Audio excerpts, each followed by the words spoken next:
Então eu vou perguntar oficialmente, vocês concordam com o uso da imagem de vocês e a gravação para esta aula apenas como recurso de didático-pedagógico? Sim. Alguém discorda? Então, não havendo discordância, a gente vai fazer a gravação. E a ideia, na verdade, é deixar uma mensagem muito importante, principalmente para nós que estamos no campo da pós-graduação. A gente precisa fazer alguns movimentos que vão nos diferenciar enquanto pesquisadores. Esse movimento em si, que a gente está fazendo, é que basicamente a gente ensina as pessoas a fazer uma primeira busca em um determinado lugar. Só que muitas vezes, por falta às vezes de conhecimento, às vezes por falta mesmo de habilidade com as ferramentas, a pesquisa ela fica só restrita a um tipo de busca. E hoje eu quero mostrar para vocês que, por incrível que pareça, em 5 anos houve uma revolução enquanto busca.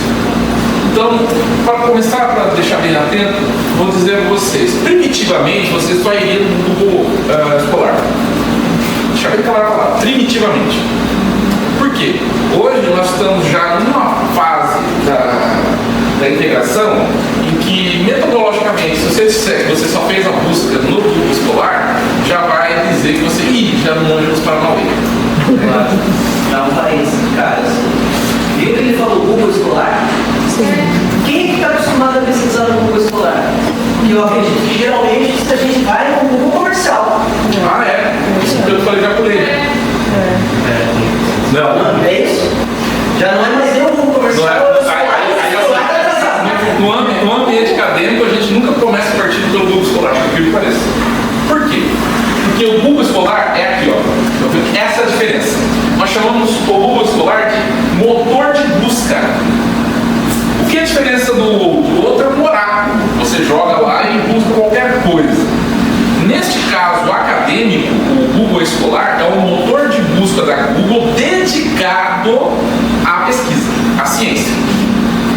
Então, nesse caso, a gente sempre parte do pressuposto de Google escolar, não Google local, tá? Então, o que é o motor de busca? Então, o motor de busca, ele é um Google, vamos dizer assim, na forma ONU, na genérica, né? Assim, é um... E no notebook já abre o Google escolar. Por favor, deixa lá o Google escolar. Já vai colocar. O Google ele não criou do nada, ele na verdade ele se apoiou em outros movimentos que a gente vai dizer adiante, né? Então, o que ele aprimorou? Ele deixou uma coisa mais simples.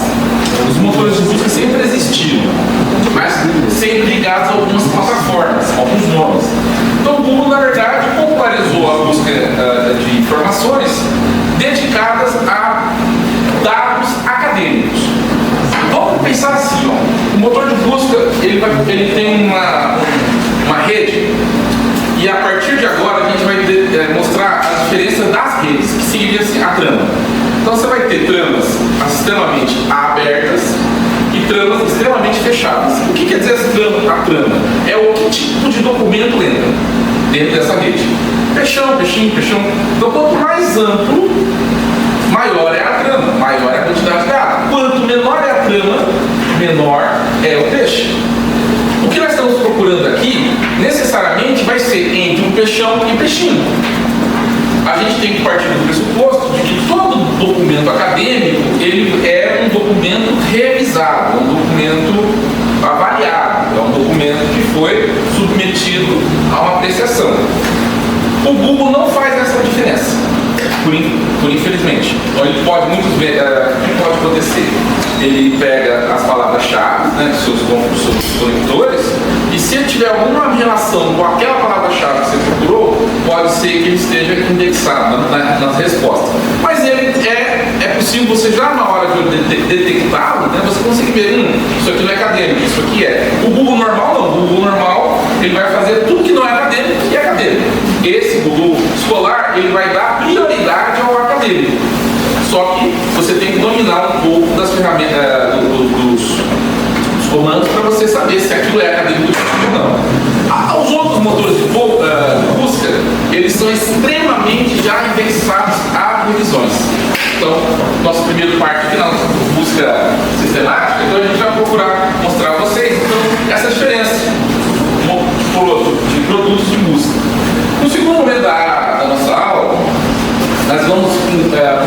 vocês alguns softwares, alguns aplicativos, né? Hoje fala muito aplicativo, da maneira que você pode melhorar a sua revisão bibliográfica a partir dos dados. Então, assim, aqui eu procuro, aqui eu refino, consigo identificar bibliografias, consigo mapear oportunidades de pesquisa, vejo onde está o limite da minha busca, eu vejo se existe uma lacuna a ser respondida, né? E por fim, a gente vai então usar, que hoje a gente pode dizer o que tem revolucionado, a qualidade do dado. Procuro, refiro, avalio a qualidade. Hoje nós vamos ter essas três etapas, tá? Eu dei atenção aqui a alguns. Tem pesquisa bibliográfica. Tem pesquisa bibliográfica. Tem pesquisa bibliográfica. Tem pesquisa bibliográfica. Mas eu deixei aqui alguns para vocês, depois coloco todos os links para vocês poderem acessar. De antemão, não existe janta de graça. Ou seja, de todas essas ferramentas, por mais que sejam gratuitas, elas não têm limite de acesso. O que eu falo para os pós-graduandos nessa situação? Básico. Coisa pouca. Durante uma pesquisa, uma etapa da tua pesquisa, elas permitem você gastar 3 meses de pesquisa, depois, caso você nunca mais precisar de pesquisa, você tira a habilitação, mas é muita diferença, é gritante. O serviço pago da diferença do gratuito. Tá? É bem gritante mesmo. Então, até o chat GPT, vocês vão ver que o gratuito ele tem um limite de tempo, 20 minutos de conversa, depois ele auxilia. 20 minutos. Se você conversar diretamente 20 minutos com ele, ele auxilia. Por quê? Porque a gente tem uma obrigação de dar uma resposta. Mas eu dou uma resposta que até então é inferência, de repente chega um momento que ele força você a pagar. Aí onde você vê a diferença. Né? Então, todos eles aqui, qual a diferença desse aqui que é totalmente gratuito? Esse aqui tem um limite, esse tem um limite. Tá? A mesma coisa. Tem um limite, tem um limite. Mas vamos estar aí para vocês avaliarem. Então vamos começar.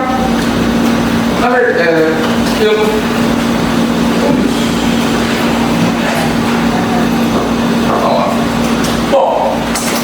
vamos diferenciar uma coisa muito importante aqui, que é o que é motor de busca e base indexada. Cuidado! O motor de busca, ele é esse site especializado em dado acadêmico.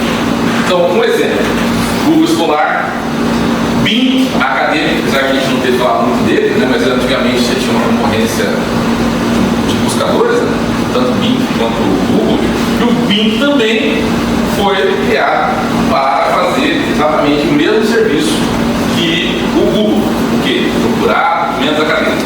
O que eles são? Então, eles são rastreadores de documentos, eles têm uma ampla rede, ou seja, a trama muito ampla, onde vai entrar dados desde tese, blog, artigo de congresso, artigo cinza. O que a gente chama de artigo cinza? É aqueles artigos dos predatórios. Vocês viram que eu compartilhei no grupo, né? É aquele tipo de abordagem. Então você às vezes está precisando publicar, e aí entra naquele tipo de trabalho, né? O cara paga para você publicar numa revista A2.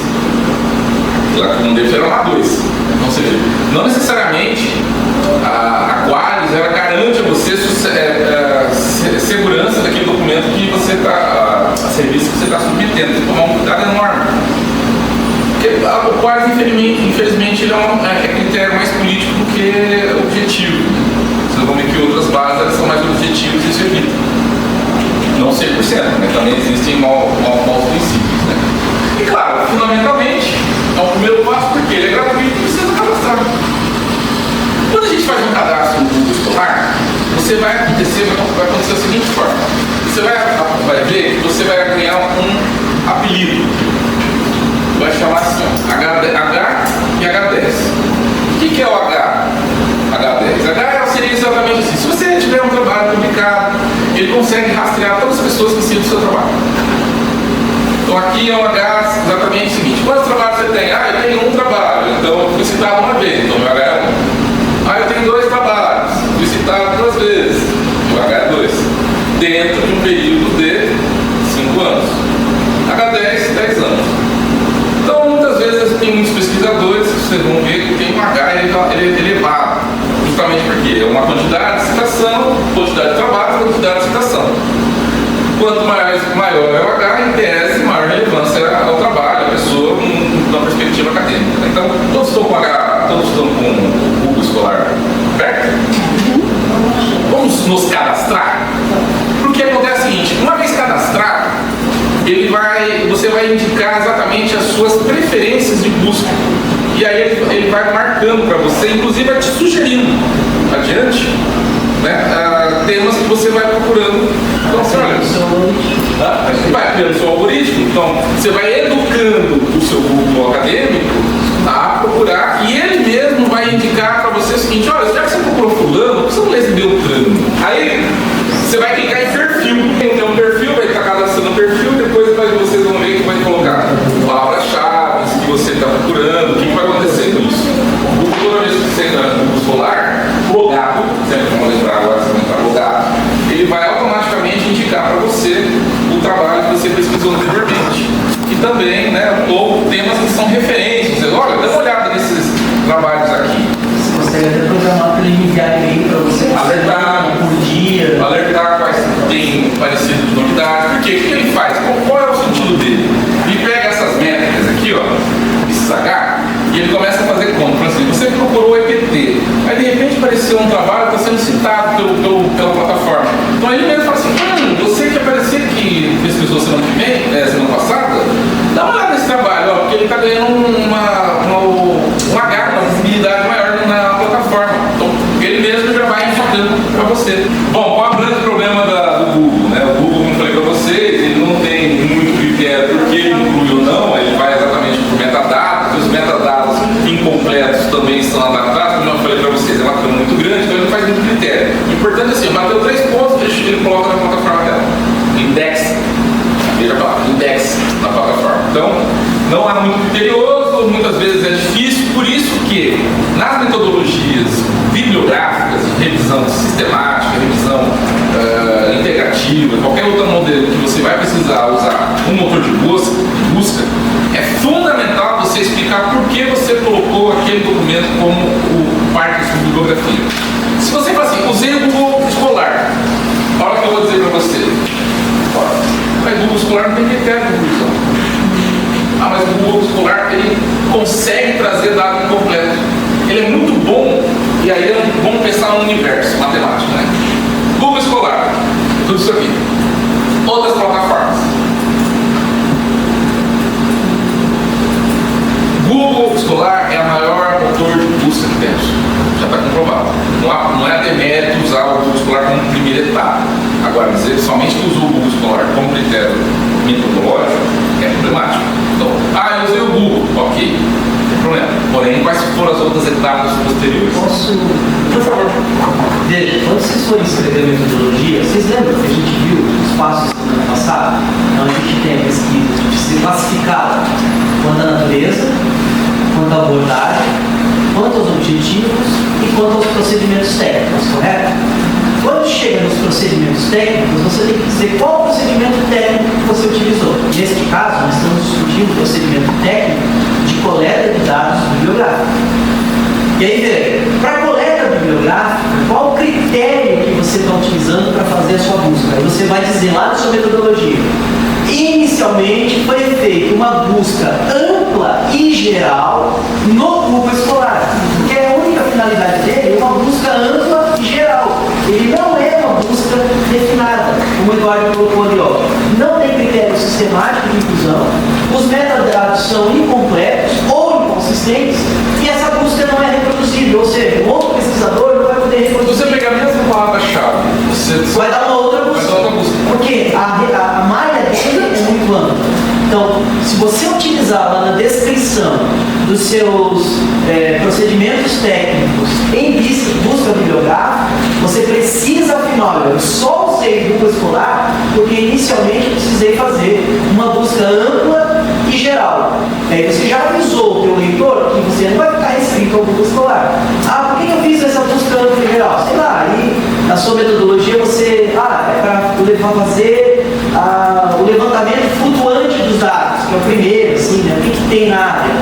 Então você explica, foi só para isso. Por que a gente está dando esse aviso? O Eduardo está sendo muito incisivo aqui, tem que ser mesmo. Porque a gente está cansado de ver em metodologia, como é que foi a sua busca? Eu fiz a busca no Google Escolar com os descritores chaves, com recorte de data, com recorte de lugar. Os recortes estão até corretos, só que ele é um motor de busca. Ô professor, desculpa, mas poderia, por gentileza, eu estou me sentindo um pouco perdido, mas eu estou com ele aberto aqui. Conseguiria me dar um exemplo, ou talvez trocar um pouco das suas palavras de uma maneira... Nós vamos fazer isso. Vai fazer? Vamos fazer uma pergunta. Obrigado. Bom, esse motor de busca. Outro motor de busca, agora, num sentido indexado, quando eu falo indexado, é que tem critérios, por que eles estão lá dentro dessa indexação, eles estão com metadados estruturados e, inclusive, é previsível que com a mesma etapa que você coloca com as palavras-chave, qualquer um vai chegar ao mesmo resultado. Só uma diferença: a cobertura de dado é menor. Aqui a gente tem uma chance muito grande de encontrar muitos trabalhos. Aqui a gente vai cair em um campo qualitativo e mais restrito. Qual é o lado positivo? Eu tenho certeza que é um trabalho que tem pelo menos uma revisão. É um trabalho que está dentro do sistema Qualis. É um trabalho que, inclusive, faz parte, apesar de isso aqui não ser mais sentido qualitativo, mas você vai encontrar uma revista que está minimamente indexada ou com informações reproduzíveis do ponto de vista catalográficos. Então, hoje a gente tem essa diferença. Agora, logicamente, nem tudo é maravilha. O que essas aqui têm de diferença dessa aqui? Primeiro, como falei, elas têm um sistema menor, elas são integralmente pagas, só vou fazer um X aqui, pagas. Sistema menor, gente, então tomar cuidado com os termos maior e menor. A cobertura. Menor porque além da cobertura, ele é menor porque ele é especializado. E esse aqui não é especializado. E se você vai para o comercial, o critério é outro, o critério é número de acessos. Então ele é financiado, ele é patrocinado. O comercial é patrocinado. Tudo é patrocinado, alguém paga, né? Alguém está pagando. Qual o critério para aparecer um termo no Google comercial? É o número de acessos. E o número de acessos é determinado por divulgação. Você tem uma capacidade de influenciar o ranking do aparecimento, né, pelas ads. Aqui não. Aqui é por uma outra razão. É pago, mas assim, é pré-selecionado. Você tem razão para dizer porque ele está saindo primeiro. Por alguma razão, no caso. É mais limpo, é mais citado, é bem renovado. Por que eu estou colocando estrelinha nessa parte? Porque se você entrar nessas plataformas via portal periódico da CAPES, que vocês já estão cadastrados, vocês não pagam. Então você pode em casa fazer essa busca pelo portal, né? Que você pode entrar numa dessas aqui e vocês vão perceber que pelo portal CAPES, ou seja, você vai entrar pela rede café, né? Entra pela rede café, vai te habilitar a fazer a busca que o UFC paga. Se você acessar o site da biblioteca do IFC, qualquer uma das bibliotecas do IFC, tem um caminho lá que ensina você a acessar via café. Então, é caro se for pagar isso. Nossa! Individualmente, assim, para você ter acesso a um artigo, $50. Um artigo para você ter acesso a um. Bom, como eu falei para vocês, você vai precisar de acesso institucional, você pode conseguir usar a internet daqui, do campus, né, que já está logado, mas se você estiver na sua casa, você vai precisar ouvir a café.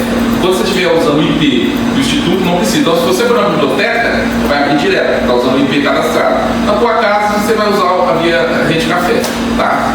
Qual é o outro problema? Grande parte dela não está adequada ainda à língua portuguesa. São plataformas bastante predominantes na língua anglofônica. Esse é um ponto que a gente tem que já chamar a atenção. EPT é um tema de debate que, na perspectiva brasileira, não tem respaldo, não tem reflexo na internacional. Aí Não tem homônimo. Não tem homônimo. É uma jabuticaba brasileira. EPT é um tema que foi desenvolvido dentro dos contextos brasileiros. Então, você vai... É uma inovação. É uma inovação. É uma inovação brasileira. O que vai mais se assemelhar vai ser o subsequente e o EJA. Aí você vai encontrar paralelos no mundo, mas, por exemplo, quando você fala educação profissional, em inglês vai ser pós-técnico ou nunca médio integrado. Então, a profissionalização, ela sempre vem pós-ensino médio. Ela não está à base. Então, além de você ter termos, eles chamam em inglês eles chamam de educação vocacional. Vocational Education. É um termo similar ao nosso. Quando você compara então, muitas vezes pode acontecer dizer o seguinte: educação profissional na Finlândia. Não tem nada a ver com nós. Nada. Educação profissional na Alemanha. Nada. A única escola do mundo que traz a profissionalizar dentro do ensino médio é o Brasil. Fora do mundo é tudo pós-médio. Então, esse é um problema de parâmetro. Agora, a discussão da concepção de que mundo você está tratando dentro da educação, é ok. Aí você vai ver várias correntes, várias leituras. Então, é claro que o modelo brasileiro enquanto prática não existe, porém as concepções teóricas elas são mundiais. Educação integral, politecnia, são coisas que estão em outros debates. Então, quando vocês forem procurar, eu não encontrei nada em língua portuguesa, não estou encontrando nada, você não está sabendo procurar. Tá? Então, infelizmente, esse argumento não vai existir. Não encontrei nada. É legal você fazer uma revisão com outras línguas? Sem dúvida, fica mais bonito, fica mais ancorado, você realmente tem uma concepção do que está se debatendo no mundo, fica uma revisão bem, vamos dizer, nota 10, né? Claro que se você só ficar no campo brasileiro, vai perder brilho? Não. Porém, os debates, né, o pulo do gato é quando você consegue ver as tendências mundiais, né, para você situar até mesmo a sua própria crítica enquanto construção. Essa fala do Eduardo já ajuda a gente a pensar também sobre publicação. Quando vocês forem publicar determinadas revistas estrangeiras, tem que cuidar qual é a ênfase que você dá na publicação. Eu passei por isso com o José. A gente foi publicar numa revista portuguesa, portanto de língua portuguesa, e aí o José queria enfatizar o ensino médio integrado. E eu disse: José, não vou bater na trave, ensino médio integrado não tem em Portugal, não tem na Espanha, para eles não vai interessar. O que a gente está discutindo no ensino médio integrado? A gente está discutindo a avaliação, então é por esse caminho que a gente vai. A gente coloca como tema, palavra-chave principal, a avaliação, e como campo de trabalho, como campo de pesquisa, surgiu o contexto. O contexto, o ensino médio integrado no Brasil. O que eles estão interessados não é no ensino médio integrado, é no tema avaliação, que esse é de escala mundial, por assim dizer. Vamos abrir essa página aqui, ó, Open Alex. Pelo Google mesmo vai estar Open Alex, você vai chegar até eles. E aí deixa depois o exercício, o Google Escolar aberto e o Open Alex aberto também. Tem uma outra aba, isso. Isso porque nós vamos fazer assim, ó, só para vocês terem uma ideia, né? A cobertura de busca, tanto as indexadas abertas, gratuitas, como as pagas, tá? Então, a gente está naquele campo de lado de cá, não no campo do motor de busca Google. A gente está no campo de busca acadêmico já refinado. Então, por exemplo, o Open Alex, só de documento indexado, são 271 milhões. Não se compara nem um pouco com o Google normal, tá? Tem outro também que chama The Lens, que é vou dizer, e esse outro aqui que é o Semiotic Scholar, que também é no mesmo estilo, indexação de documentos. Então, veja, não é apenas o Open Alex, tá? Você tem outros também que podem ser acessados. Então, às vezes, vale a pena você fazer várias buscas com os termos nessas plataformas, porque, como eu falei, às vezes a cobertura de um pega o trabalho e o outro não. são plataformas dedicadas. Claro que essas, por exemplo, aqui, você tem, por exemplo, a Belens, ela vai ampliar para áreas da medicina, patentes, para quem está procurando inovação, né? Essa aqui é muito forte para quem está trabalhando com ensino de ciências ou STEAM, né? O modelo STEAM. Agora, ao meu ver, o meu gosto assim, de indicação é o OpenAlice, tá? E por fim, assim, eu vou sugerir a vocês a gente só fazer uma comparação depois, vocês escolherem um dessas aqui, ó. Deixa eu ver, acho que é Periscope, né?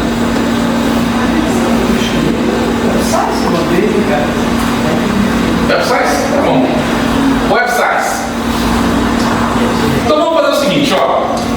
Quais são os critérios? Critérios assim, ó. Nós vamos usar algumas palavras-chave e aí eu vou dizer para vocês que existem algumas palavrinhas mágicas que vocês podem colocar dentro da palavra, lá no caso a palavra de busca, né? Nós vamos chamar isso de operadores booleanos. São esses aqui, ó. And, or, not, entre aspas e asterisco. O que mais vocês podem procurar, vamos começar a trabalhar com entre aspas. O que quer dizer isso aqui? Entre aspas quer dizer o seguinte: eu quero encontrar esta palavra exata. Toda vez que você colocar a palavra entre aspas, é a palavra exata. Tá? Tudo bem? No sentido do booleano, entre aspas? Geralmente palavras duplas, né? Institutos federais, porque senão vai acontecer o seguinte: você coloca, quer ver uma coisa? Vamos digitar nas duas plataformas. Coloca, primeira vez, nas duas, sem aspas, Institutos Federais. No Google Acadêmico e no OpenAlice, sem aspas, Institutos Federais.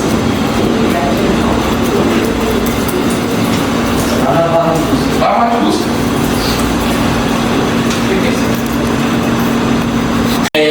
Tema. Estou estudando espaços não formais, né? Espaços não formais entre aspas, o seu tema. Então você assim começa a fazer o buscador trabalhar mais direcionado para você. De novo, né? Lembrando que eles são buscadores. Se você não fazer essa conjunção booleana, né? Ele vai ser bastante disperso. Quando você quer fazer uma exclusão, vamos imaginar assim, você não quer trabalhar por mais que é comum, é recorrente, você quer tirar uma palavra, como uma palavra mista que geralmente você tira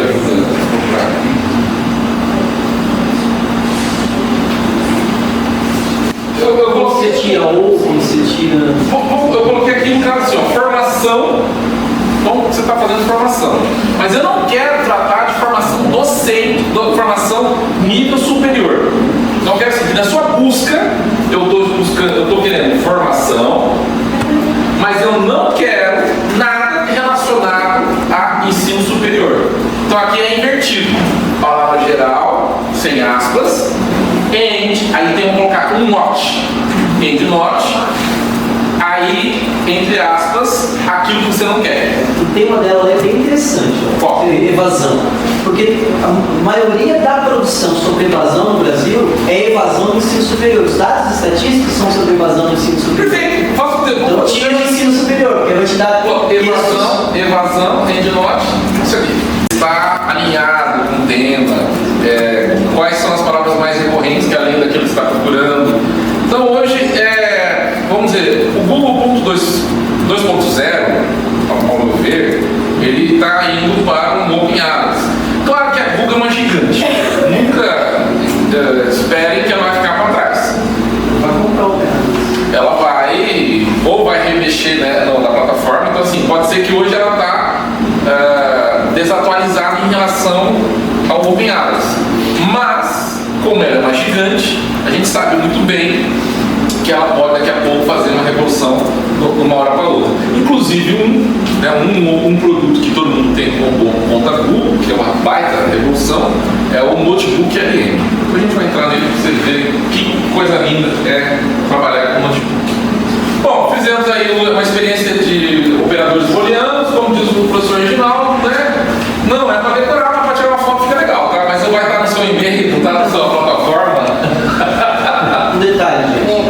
Acostume-se a pesquisar a partir de agora com os operadores booleanos. Independente da plataforma que vocês estiverem, tá? Porque você já está com filtro prévio, sabe? Elimina você ficar selecionando 100 número de artigos. E outra coisa, para pesquisa científica, esqueça o Google comercial. Vai direto para o Google acadêmico ou o Google escolar, porque aí é só material científico. Ou agora, vocês aprenderam o OpenAlysis.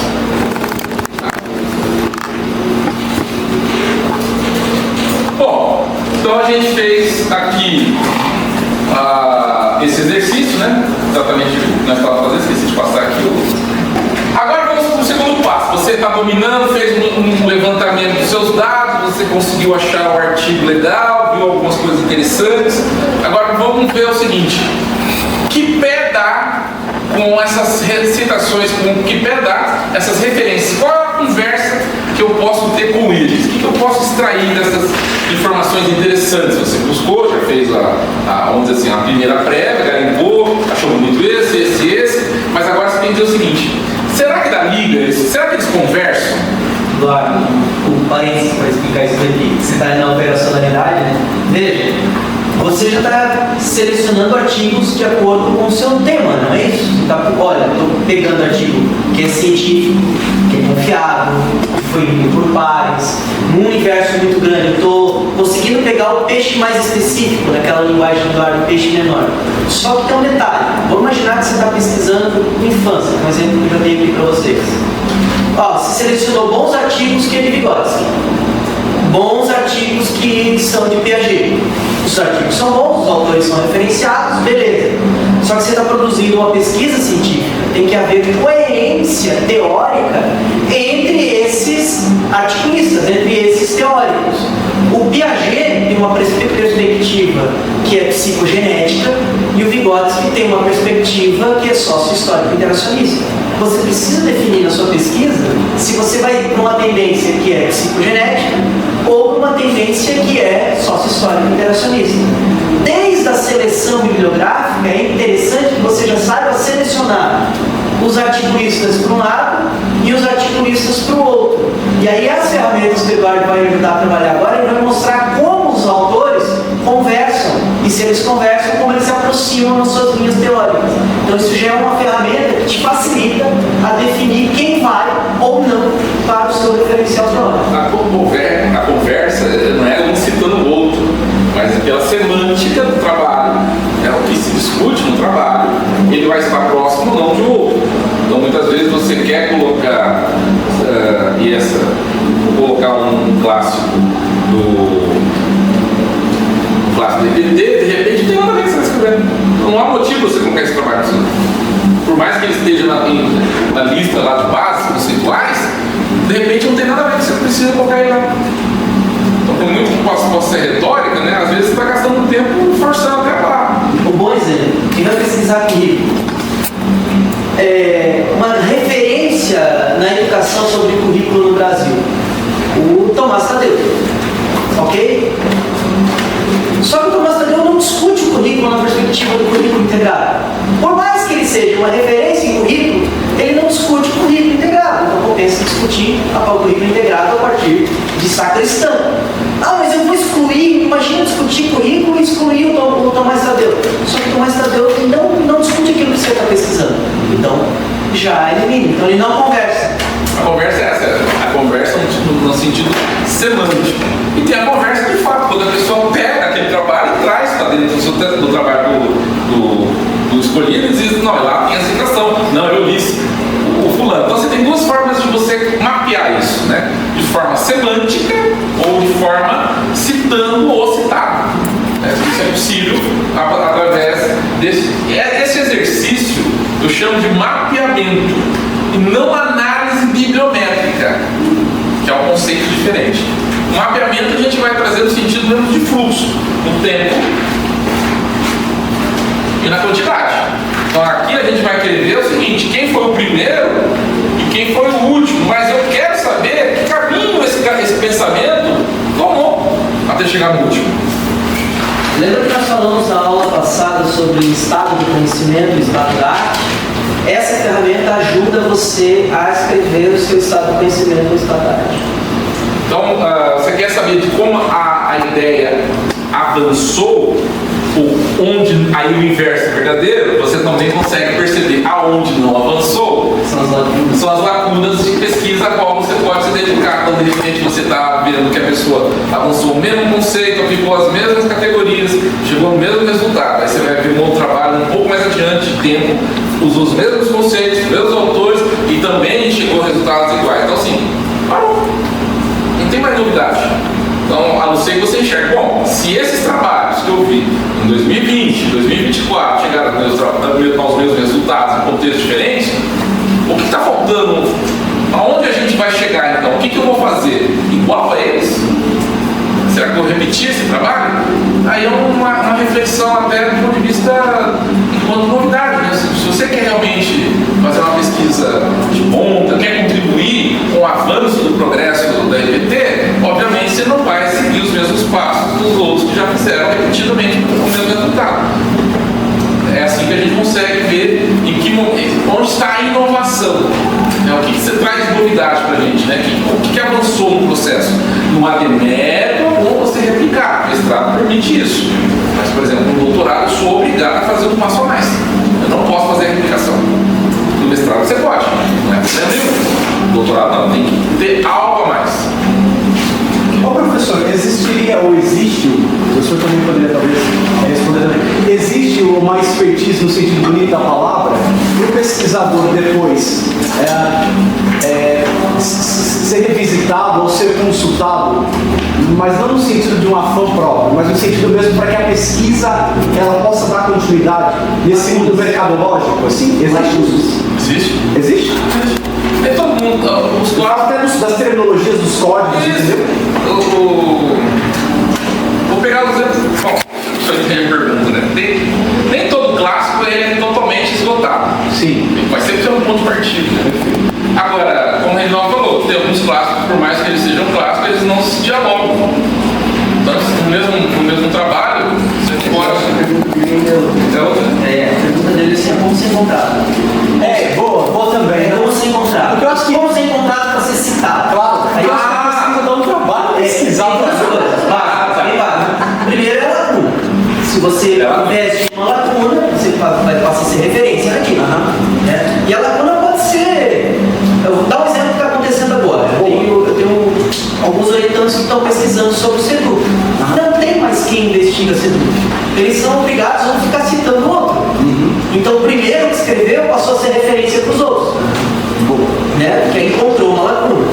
E a outra é a escolha assertiva das palavras-chave.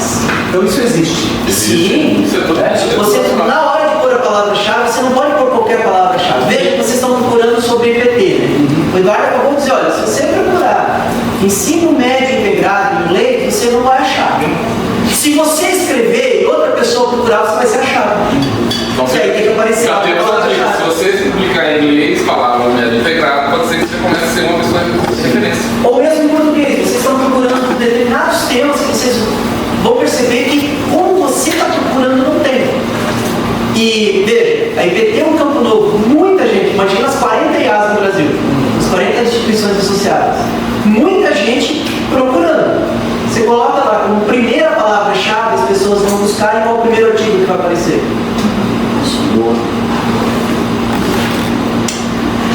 Eu mesmo nunca tinha feito isso. Eu mesmo nunca tinha feito A isso. gente tem que tomar muito cuidado também na hora da escolha da palavra-chave, não repetir o título.